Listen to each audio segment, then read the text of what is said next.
Good evening, South Jersey. This is Michael Sherman for NewsCenter 40. From WMGM-TV, this is award-winning NewsCenter 40. Live from South Jersey's WMGM-TV, this is NBC 40 News. Your news now. Live from the South Jersey News Channel, this is News Channel 40 NBC. NBC 40 News at 6 starts now.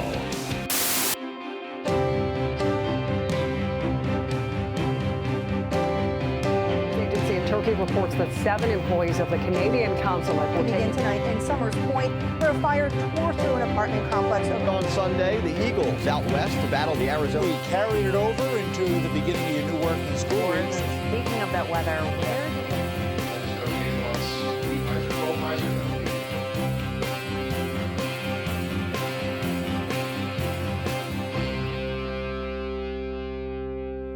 For the last 3 decades, NBC 40, or at least some version of it, has been the station you turn to for all your local news, sports, and weather coverage. Dedicated solely to South Jersey, we've been there through it all. And you, our loyal viewers, have been our inspiration, getting you the answers that you need and providing coverage of things that matter most to you.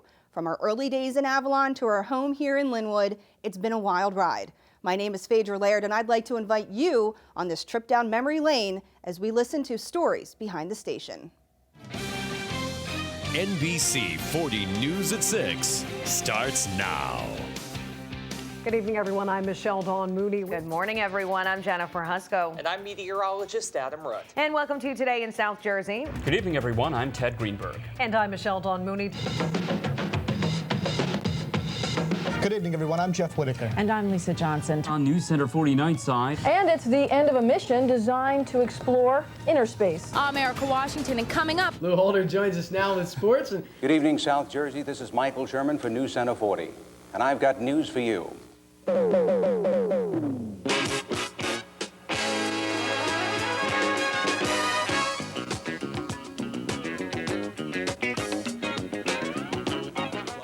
From NewsCenter 40 with Hope Arvanites, Michael Sherman, and Ed Johnson.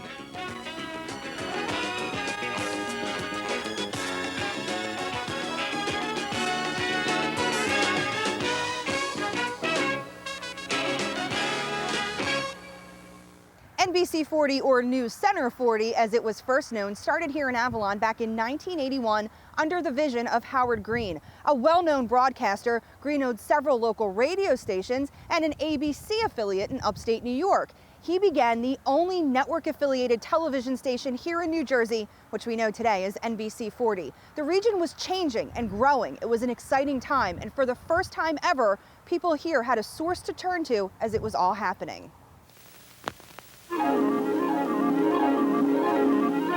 The following program is brought to you in living color on NBC. Green then took the small station, brought it from black and white to color, and then took the steps necessary to bring the news to as many people as possible. We were able to relocate it, build a higher tower, put out 1,700,000 watts, and bring in 450,000 households that weren't able to receive the station before. So we had a big job in front of us to build the image of the station and get people, particularly in Atlantic County, to recognize that this was a legitimate, full-power NBC affiliate that was equal to the Philadelphia NBC. Now, with that said, in our sales department, we had a conference table made out of a door, and there are many things that we did from the ground up. We used to say that we did a lot of things with rubber bands and paper clips and a lot of perception. The station was ready to experience the same kind of growth happening in the region at the time, something that could only be achieved with the right people in place. Jane Stark was hired as the sales manager. So I saw an ad for an NBC television affiliate in Atlantic City, and I said, what? There's only one NBC affiliate in Philadelphia. I answered the ad just because I was curious, and I came in and was interviewed by a headhunter whom Howard Green had hired to put a staff together because the station was very, very new as a full-power NBC affiliate. And I had no experience in broadcasting whatsoever. And with that, Jane started her 21-year tenure here at the station. Starting in its infancy, Jane was not only a big part of News Channel 40, but also the one who helped lead it through its growth period. The proposal to build what might have been the world's largest parking garage is no longer under active consideration. It didn't have the image that was necessary to project so that viewers would choose us over a Philadelphia station. I always try to instill into everyone, when you're looking into that camera, you are a member of the NBC television affiliates. And at that time, in 1982, there were 214 NBC stations all around the country. I said, you have to think like the peacock. Put your shoulders up and look forward and think big. Project yourself and you will become what you are attempting to do. Which is exactly what many of the employees did. NewsCenter 40 was a starting point, a stepping stone for many reporters, anchors, and photographers looking to get their start in the biz. If it wasn't for Howard Green, I would not have had my first break in television. I'm convinced of that. I was at his doorstep relentlessly until he finally said yes to hire me. And it was he and Jane Stark who really were very supportive of our news organization at the time and really kept us on track and kept us focused on what needed to be done. I started out behind the scenes as a cameraman and just did whatever I could because I wanted to get into television. And then eventually, one day, somebody, the weatherman, up and walked. And they got rid of him, and they said about 4 o'clock in the afternoon, have you ever done weather before? And I said, no. They said, do you want to do weather tonight? I said, sure, I'll do weather. And so I ended up filling in doing weather. When I found out there was a station in Atlantic City, I was working at the time in Delaware. I'd been down there about 6 months, and this is my hometown. So I quickly shot a tape up here and got hired. I wanted to be home. And that's why I never left. A lot of people said, oh, it's a shame you can't get a job anywhere else, and I'm sure you hear the same thing. I love it here. I never wanted to leave Atlantic City. When I was a kid growing up in Philadelphia, I was always interested in television news, and we always watched Channel 40 when we would go down to the shore.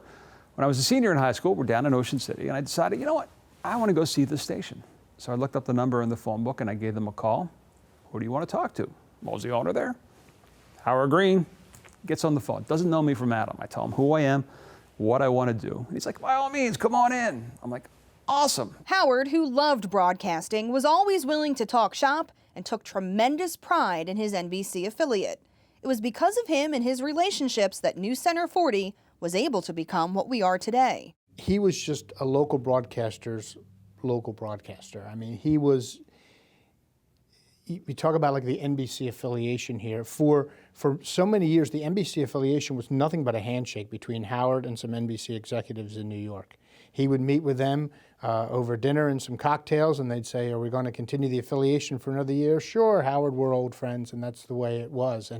And he was one of the last of the old-time local broadcasters.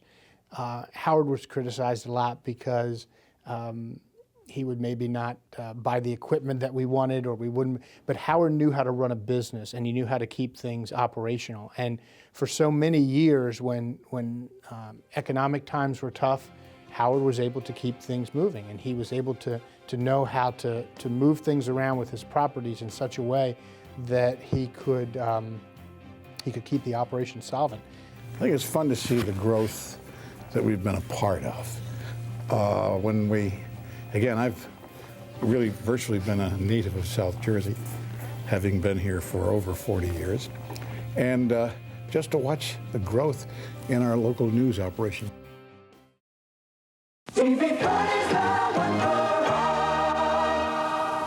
The station grew not only in its production value, but in the value it held in the community.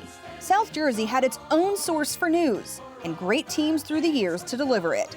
From hard news to interesting features and the booming casino industry, NBC 40 was there to cover it all, and Jane Stark helped make sure it was done right. I was the mother at Channel 40. I was the mother to every employee here. Some of them loved me, some of them did not love me, but I know that when I walked into this building, I would hear them say, "She's here, I smell her perfume." And I used to come in here not like a policewoman, but I mean, I was your friend, I was your mentor, I was your boss. I wanted perfection. I wanted the best that it could be, no matter what we were working with. I wanted it to be the best we could make it, because perception was everything. And it's still everything, because I know that when I turn on the station today, I see the results of everyone else's idea about perception. And you've all brought it and kept it to the level of excellence that it had attained, and you're maintaining the best you can under some difficult circumstances, which I fully understand. NBC 40 would not be what it became without Jane. She was the true leader of this station for years and years and years. She dedicated her heart and soul to NBC 40 and to South Jersey, and made sure that it was an important and crucial part of the community and truly served South Jersey, whether that be with news coverage, community events, sponsoring community events, getting people's stories on TV that otherwise would not be able to have their stories told. Jane was responsible for a lot of that. But it wasn't just the local residents who were taking notice. NBC 40 was quickly catching on and catching the attention of some pretty important people. Pleasure. Good to see you. Pleasure. I enjoy the station. Oh, thank you. I love very much. watching that. You know, I like going into cities and watching. I don't watch the network stuff. I like watching that news right there and then. With the exception of a Sinatra that didn't do interviews, pretty much any headliner that came into town, the casinos made available to you. So this was a small market technically, but the people that you were getting to meet, the news you were getting to cover, the people you were sitting down and talking to, it was simply unparalleled anywhere else. I started in the early 80s, and it was a very exciting time in Atlantic City because casinos were booming. Very influential people were coming to town, from casino magnates to politicians to, you name it, entertainers. I think I interviewed everyone from Cher and Liza Minnelli to Jay Leno and Jerry Seinfeld, and then the next day I was interviewing the former Speaker of the House, Tip O'Neill. So really exciting time to be a part of this. When I came home to the South Jersey area after spending some time with a television station in Missouri, I found the more things changed, the more things stayed the same. In Missouri, I dealt with stories of local interest, cattle ranching, farming, the stories which made up the backbone of the Farm Bill. While in South Jersey, the Jersey Shore, what's happening in Trenton, the casinos, they're the issues of local concern. But the one thing that remains the same with me, no matter where I am, is my concern with informing the people. This year marks 25 years in television for me, and I gotta say that the 4 years that I spent in Atlantic City are among my favorite. Not just because you're living at the beach and you're covering great stories, but it was the people that I work with. I mean, we were all in this together. We were young, we were hungry, figuratively and literally, but there was a camaraderie there. There was something to be said for. Camaraderie that many wanted to be a part of desperately, like Ted Greenberg, who started at the station when he was still in high school. I was living in Margate at that time. I would come here in the mornings, help with the morning news updates, go to school in Philadelphia, and then come back in the afternoon and help with the afternoon newscasts, help box up the tapes, which was my real job here at that point, sending tapes back to distributors, and then run studio cameras for the 6 o'clock news and do it all over again the next day. Ted came here when he was 16 years old and had broadcasting in his blood. He was just a kid, still in high school, but he wanted a job. Well, I had no job for him. He came, quote, as an intern, unquote, and his first job was to be a shipping clerk. Ted's dedication paid off. After working behind the scenes while going to school, he finally got his big break. Remember the days when Atlantic City had only 1 or 2 casinos? Well, a Mississippi town just starting to make its mark in the casino industry is witnessing a casino catfight of sorts. The first time that we actually put him on the anchor desk, he was so young, we decided, we meaning Jeff Whitaker and myself, we decided to prop him up with a couple phone books. and Ted anchored sitting on a couple phone books. Always knew this is something that I wanted to do. I felt very fortunate to have been taken in by Jeff Whitaker, who was the news director at the time, and Jane Stark, the general manager. And you know, local news was always a passion of mine, and from the moment I stepped foot in the door at 1601 New Road, I knew that this was a very special place. Ted, like others before him, like Michael Sherman, Lisa Johnson, and Jeff Whitaker, would eventually transition from not just being on air here, but also leading the staff as news director. I always knew that I wanted to have the opportunity. I always knew that there was a bigger challenge for me at NBC 40. I wanted to shape the news operation. And I always thought that maybe I could come back to NBC 40 one day as news director and try to bring what I had learned in larger markets to Channel 40. And I had that opportunity in 2002 when I returned to NBC 40 as the news director. And I was lucky that Howard Green and Jane Stark brought me back and gave me that chance, and it was a fantastic experience. You know what it's like to have a little voice in your head? And Ted is the little voice in my head. I've worked for a lot of people in this business, a lot of people who have higher titles than Ted, but none I would ever put in the same category as him. Ted has a voice that sits in my head. Well, did you ask for a picture? No. Ted is like the checklist in your head. Did you call this person? Yes. What did they say? Go back and do it. And that's the voice that sits in my head. Ted, like all news directors here, helped bring up the new reporters, all while keeping in mind the kind of coverage the South Jersey News Channel was known for. Getting the television station to the place where it was acceptable and it was a priority for the local community was done through making the viewer your friend. And when we went out and sold advertising, I always taught my people that your advertisers are your viewers and your viewers are your friend. There's no place like home. Especially South Jersey in the fall. Home of the brave. And the Miss America pageant, too. We've got the hometown advantage. Covering local high school sports. Be home by 6. For the latest in local news. National news. Sports. And for tomorrow's weather.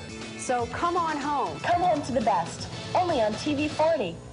Always keep in mind that whatever story we do tonight, we're liable to run into one of the people involved in that story on the street, and they're human beings just like us, and they have lives just like us, and we have to realize that these are real people we're talking about when we're covering stories. They aren't some third party that we're removed from. I think NBC 40 is so special because we're in the ADI of the Philadelphia market. That means the area of dominant influence. I know you know that, but for the viewers, the ADI of Philadelphia and New York. And NBC 40 covers the local stories that Philadelphia and New York would never cover. And it's interesting because the locals will see the big sophisticated newscast, but when you're watching Philadelphia, do you really care that there was a row house fire? Do you really care, unfortunately, do you really care that a murder happened, a robbery happened? No, you care what's happening in your community. And NBC 40 also is very different in not going after the trash and flash stories. They do the community stories. They're there where the lawmakers are. They're there where the people are. They're covering the high school games. And that's what makes NBC 40 special. You know, the 40 is where I learned the most important thing, that the viewers and the stories, those are the things that are the most important. We are accountable to our community. The viewers are everything. The people in the street, the people who call us, the people who say hi to us in the supermarket, the people who hopefully find that they are at home feeling some comfort or laughing or being informed, being made healthier because of our stories. Reaching out and standing tall for all the things worth knowing. TV 40's the one for all. NBC 40. Covering only Atlantic, Cape May, and Cumberland counties has allowed us to really zero in on what matters most to our viewers: Combine that with local sports and weather, and you've got something that many look forward to tuning into every night. It's like we're their source, you know, when it comes to whether it's hard news or it's economic news or it's casino news or it's high school sports.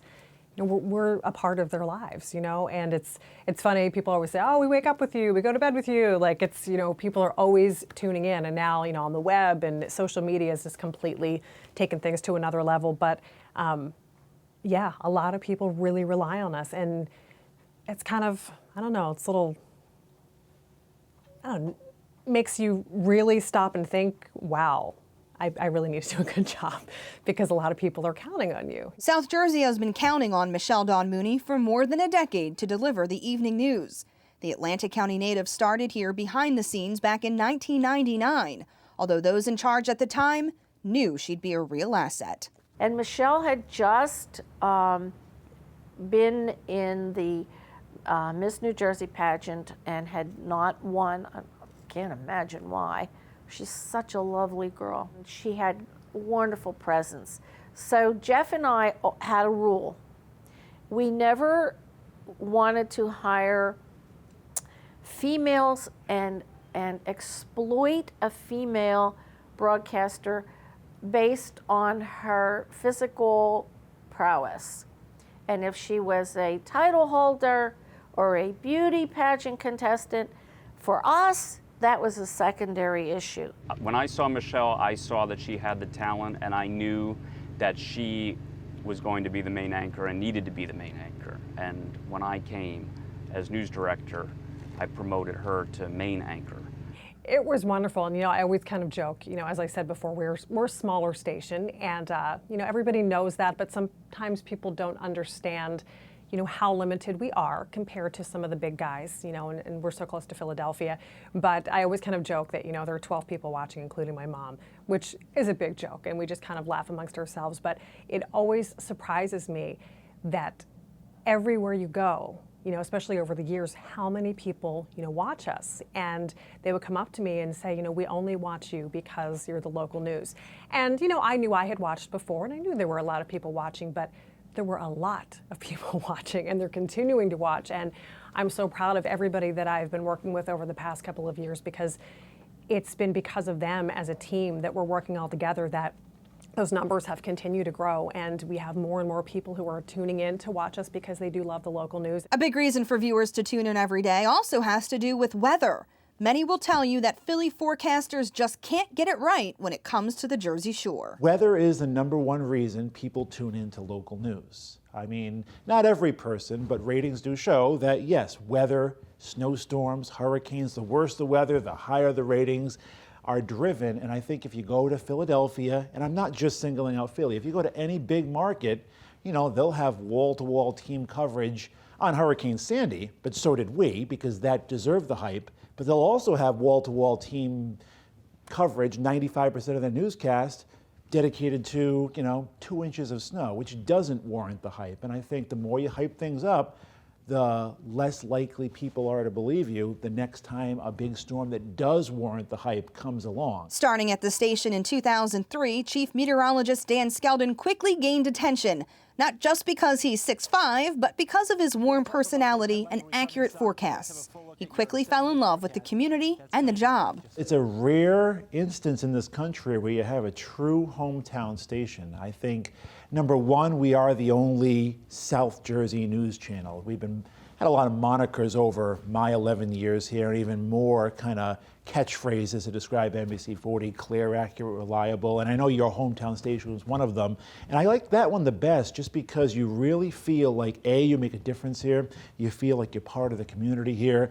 And I just think having worked and filled in bigger markets, you have more freedom here, more independence to kind of let your personality shine through and kind of do what you feel is best as far as your job description goes. For me, it's telling the weather, it's keeping you prepared, it's keeping you safe from whatever the fickle world of South Jersey weather throws at us. NBC 40 reminded me of a lot of places I had worked at, small sort of starter market, but not. Some of the people had experience. It was kind of like a minor league baseball team where you had some people who had been in the show and some people who were on their way up and some people who were still here. And it was just a hodgepodge of different talent. Sports director Pete Thompson became a part of that hodgepodge in 2004 and rounded out the on-air team that you've come to rely on every night. A big fish in a small pond, literally, you know. People say, you look much taller on TV. I'm a big guy. I'm a husky fella, you know. But the thing that I like about working at NBC 40 and the sports that we cover is that on one day we could cover the Eagles and their chances are the Flyers. And then the next day we're doing girls field hockey and we're doing a match that means so much to both of those schools, or girls state tennis, or just sports that you're not going to find anywhere else but NBC 40, and I take real pride in the fact that we've been able to tell those stories and get those kids' names on TV and give them some publicity. Michelle, Pete, and Dan have been together on air for a decade, something that's almost unheard of in any other market. It's a trio that South Jersey has come to know and love, not just for their dedication to the job, but because of the chemistry they have with each other. You're not going to get rich working at NBC 40, but you are going to have a great time doing what you do and putting out a very respectable and very high quality product, but doing it with your brother and sister. You know, I mean, I say that kind of loosely, but Pete Thompson is like the older brother I never had. If you fear good-looking men, you have androphobia, and you fear this guy right here, Pete Thompson. Michelle's like a sister to all of us, and we hang out on air, we hang out off air, we hang out at weddings. I just got married, and my coworkers made so many great memories at my wedding that I'm going to remember forever as well. They're like my brothers. They really are. They're like my brothers in this dysfunctional family where, you know, we love each other. We really do. We give each other a hard time, and some of us are more of the pot stirrers than the other. They should remain nameless, but they're weather people that may sit on this side of me on the desk. And then, of course, Pete. I never know what's going to come out of his mouth. I mean, literally never know. And, you know, people are always like, yeah, I love when you and Peter are laughing about blah, blah, blah, blah, blah. And it's half the time it's out of shock. It's out of, okay, sometimes it's funny, but sometimes I'm like, I don't even know where to go with that. And there are a few choice times where I'm not even going to get into right now, but if you saw them, you know what they were. You always stay on your toes with Pete Thompson. Sports. Oh, Eagles, yeah. yes. There's a Jordan. Another thing that is going to be injured is going to be this fly that has been. Oh, yes. Are you seeing It's this? right there on the brick. We're going to here. Sometimes I think Michelle, I really push the edge, and she's not so excited about that, but I know the audience likes it. And so I just try to stay true and, you know, be funny but not be inappropriate, pick spots, and brighten up a little bit of a sometimes sad newscast. Never afraid to be the butt of a joke or poke fun at himself, Pete and his infamous smiley face tie have definitely stolen the show from time to time, either with his off-the-cuff comments or impromptu singing. Rainy night. I love a rainy night. I love to hear the thunder. Watch the lightning when it lights up the sky. I mean, Dan loves to tell the stories about some crazy things I said the first time I met him, and I know that Michelle, like, if my salary was paid in the time that Michelle would give me that look, like, what are you talking about? I'd be a very wealthy man. But, you know, one of my mentors was Gary Papa at Channel 6 Action News, and I always got a kick.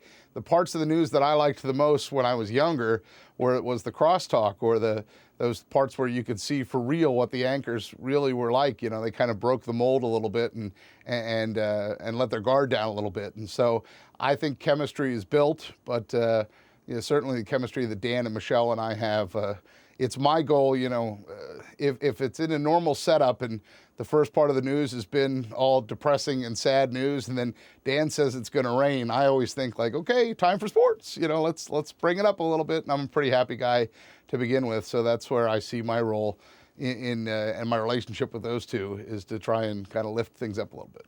It's on this Valentine's Day. Well, Pete Thompson is getting ready. He is on the desk, and he's our station cupid. 2 minutes until he comes on in.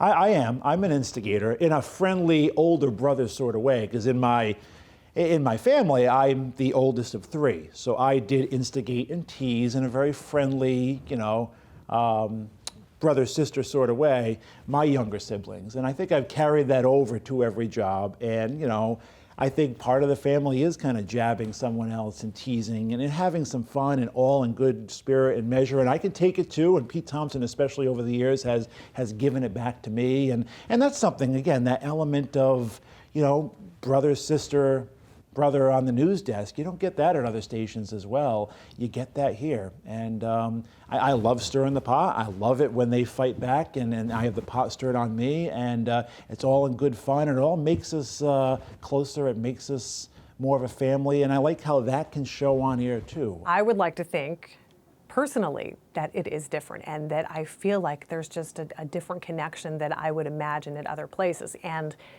I think that is cemented in the fact that so many people, as you said, when they go on to other stations, they always remember, you know, NBC 40. And I don't know what it is. And it's funny because looking back, and you and I have been here quite a few years now, you see people that had been with us for years, and it's like you get such a close bond. And we really are a family. We're like a dysfunctional family sometimes, but we are a family. And so, you know, we're working together, and we go out together, and we have dinners together, and celebrate birthdays together, and weddings, and anniversaries, and baby showers, and what have you.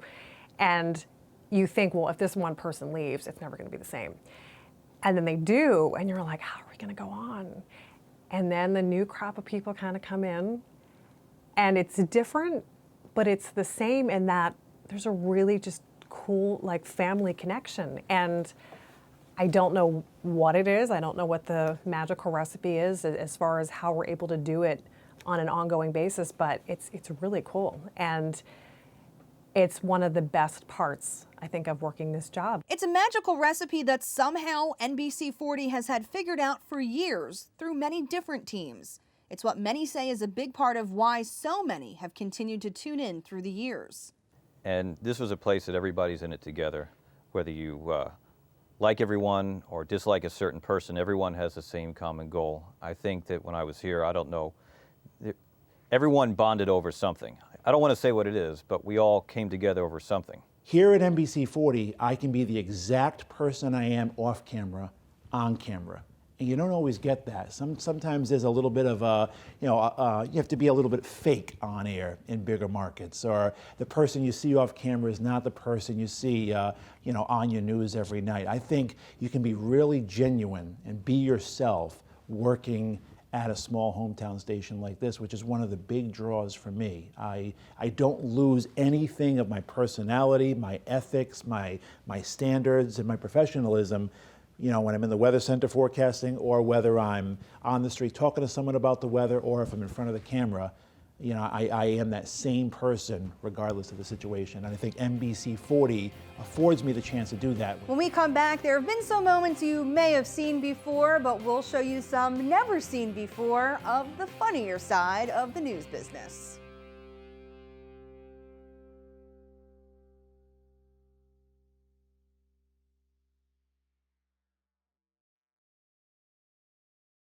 Being yourself on air, for better or worse, is something that happens here on a pretty regular basis. Fondly referred to as bloopers, mistakes many of us wish we've never made on air, they do make for some pretty good memories. Join us next week as we tackle that part of Colin Rickabon's golf experience. Pastured by a new breed of musicians. What? Are we doing this, or are we screwing around? What? The lives of these animals were put in danger over the weekend.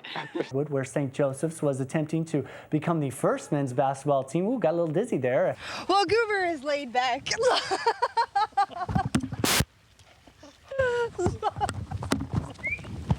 You see, what you hear is not a test. I'm rapping to the beat. Demonstrators threw bottles and sticks and British Nazis as they arrived for the rally. Some of the Nazi supporters gave Nazi salutes and made obscene gestures at the protesters. And they threw stick stones and British Nazis. That's what he wrote. John Cossack and I were best buddies. We just adored each other, and it was just a great news team, and we had so much fun. In fact, I was known, and it's not very professional, but I was known for always losing it and giggling at certain times.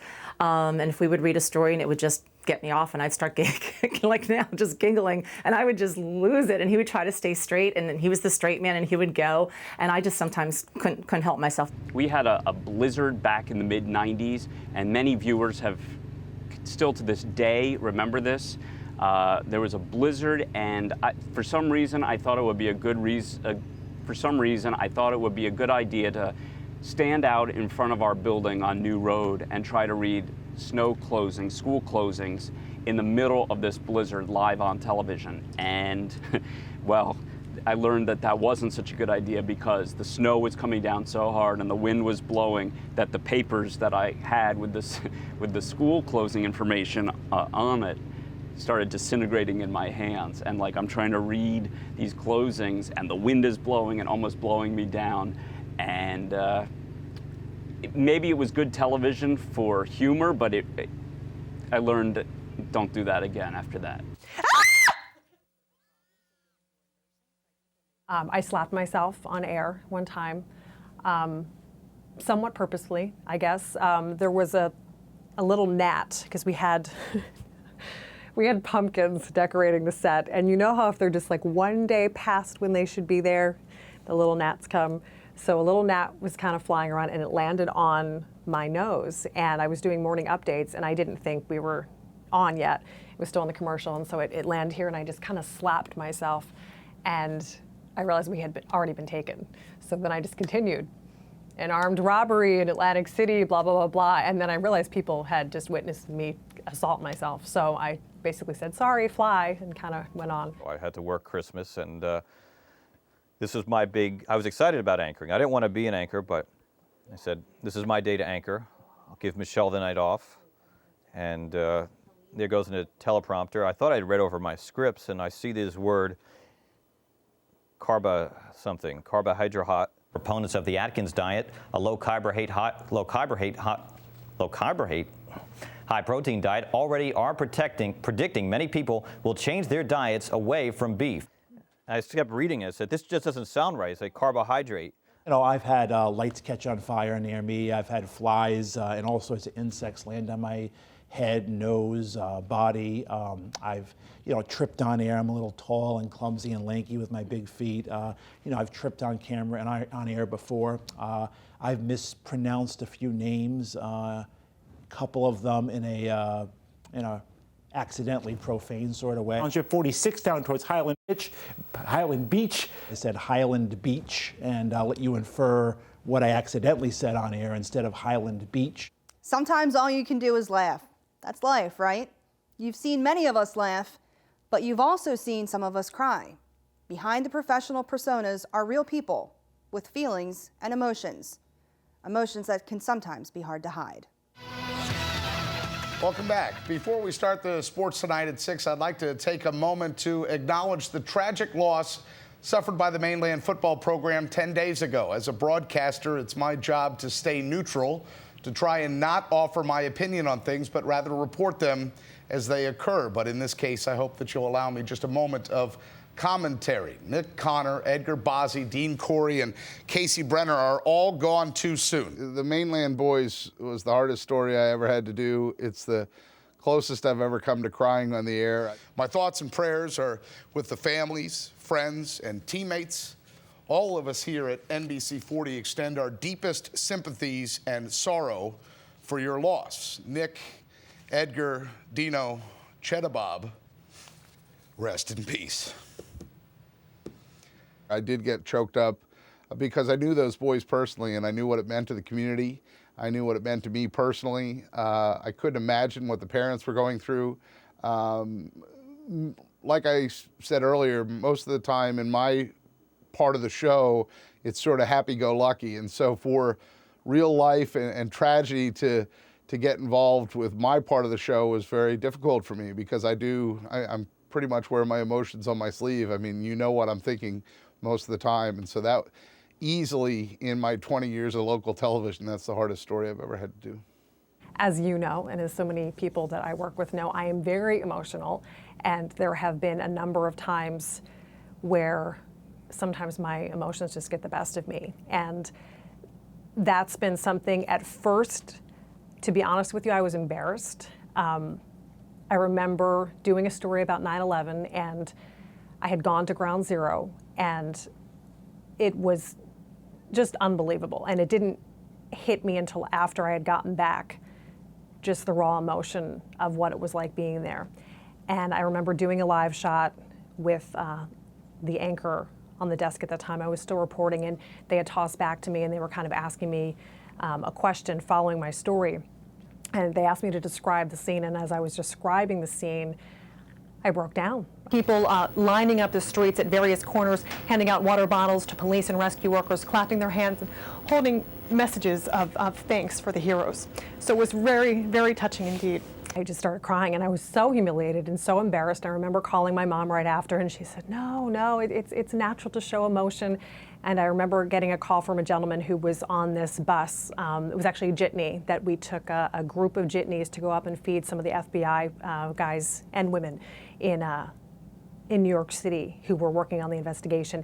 And he was a Vietnam veteran, and he told me how proud he was that I was able to put the real story out there of what I was truly feeling. And that's what I was feeling, and that's why I cried. So now as an anchor, I've cried a couple times, but I realize that it's okay, because the people that are out there, and it's our job to give them the information, and sometimes I'm laughing, and sometimes there are times when the stories are they're hard, they're just not easy to take in, and you have to be affected. There are many events, many stories that we've all covered that will always stay with us. I've been through many blizzards, snowstorms, multiple hurricanes. I've been storm chasing.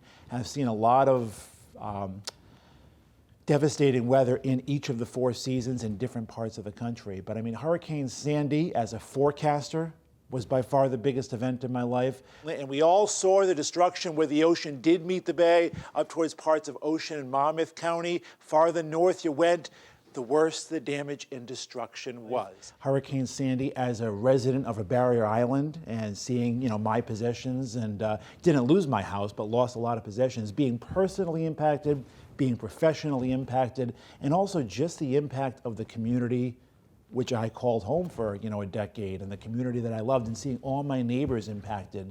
Hurricane Sandy, hands down, will probably be, and I hope there's nothing ever worse than that, but will probably be the most impactful storm in my personal life and in my life as a professional forecaster as well. I always tell everyone to get their mammogram or get their doctor's appointment around their birthday, because they can't forget the birthday. And one woman came up to me and said, I listened to your advice, I did it, and they found breast cancer. And it was in its early stages, I was treated, and I'm fine. But I just wanted you to know that was because you said to do that. That made me feel great. That's what this whole thing's about. It was a little boy, and his wish, and it was called a Christmas wish, his dream was to meet Randall Cunningham. And because my first TV job was as an assignment editor, assistant assignment editor at Channel 3, I knew the Philly sports guys, so we arranged it. And he didn't know what was going on. We took him up to Philadelphia. He thought he was meeting a sportscaster, and out walked Randall Cunningham. And that was December, and he died in January. So his dream came true. So to this day, like 30 years later, it still makes me cry. It was nice.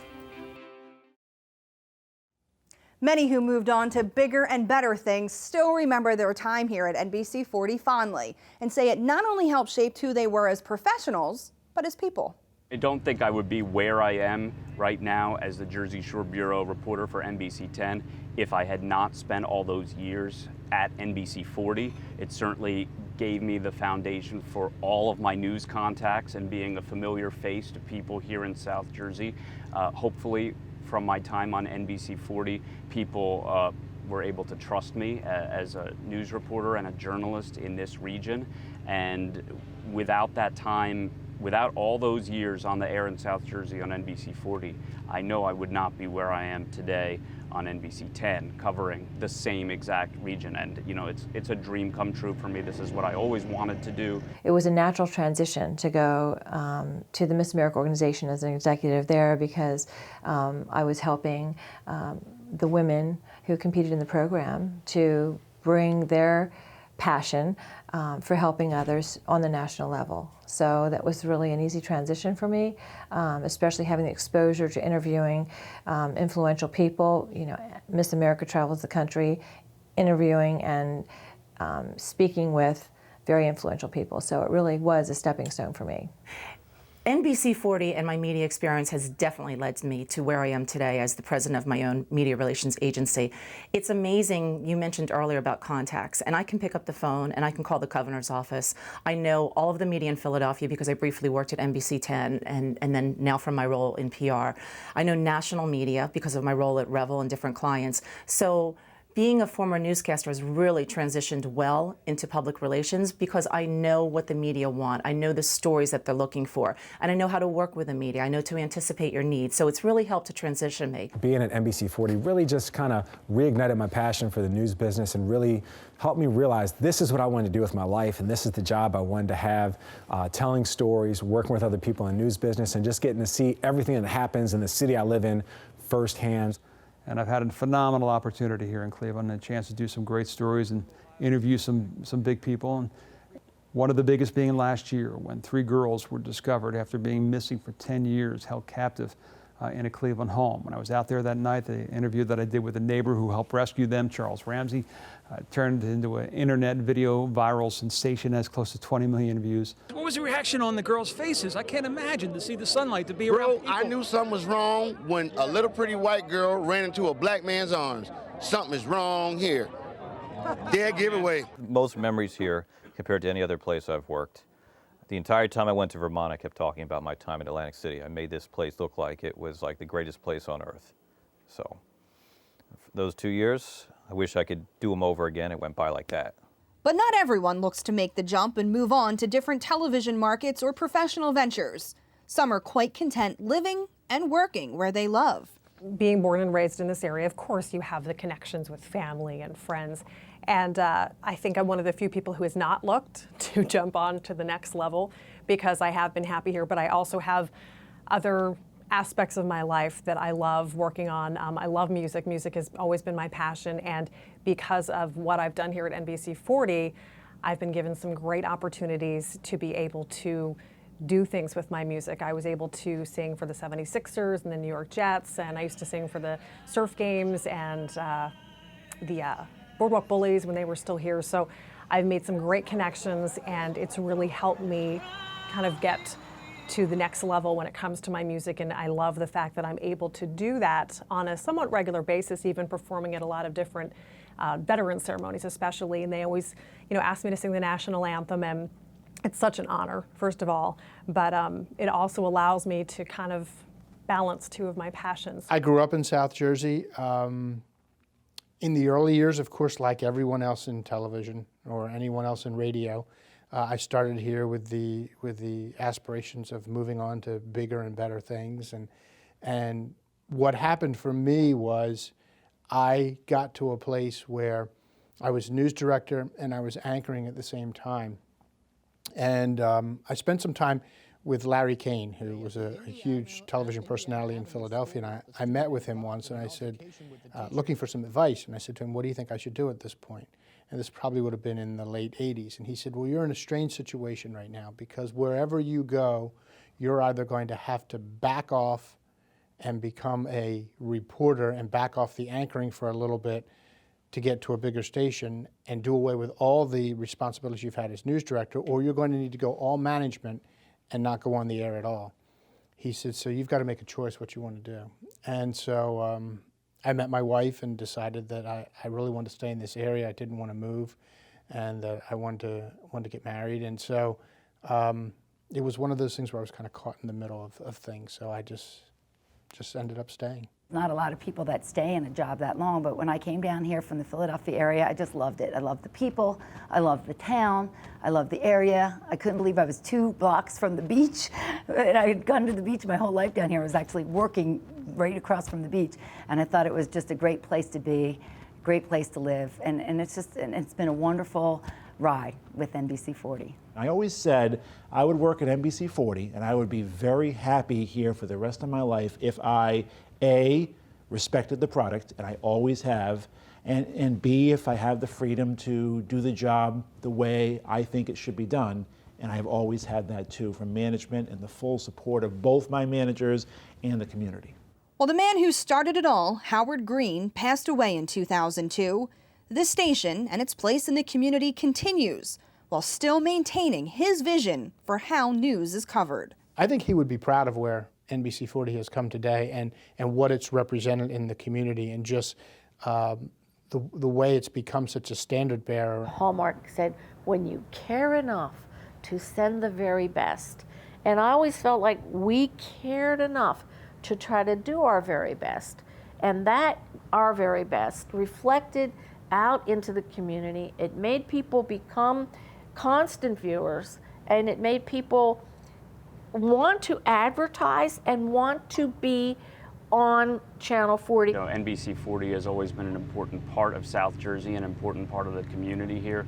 Certainly there's, on Philadelphia News, there's not enough time to cover everything that happens in South Jersey, and to dedicate, 4 or 5 minutes to weather and sports here in South Jersey. And I think that NBC 40 has always done a great job and been an important part of the community to be able to provide that coverage. It's coverage that's been our sincere honor to be able to provide.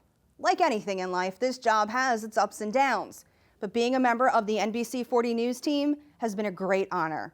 I think I speak for the entire team when I say thank you, South Jersey, for trusting us, watching us, and believing in us and what we've been able to provide for you. While the history of the station and the stories behind it have been easy to tell, our future isn't as clear. As of January 2015, we will no longer be a part of the NBC family that we've been a proud member of for more than 3 decades. While the station as we know it may cease to exist, there are still many other great opportunities on the horizon. Our story is still being written, but we hope to continue to be the source that you count on for many years to come.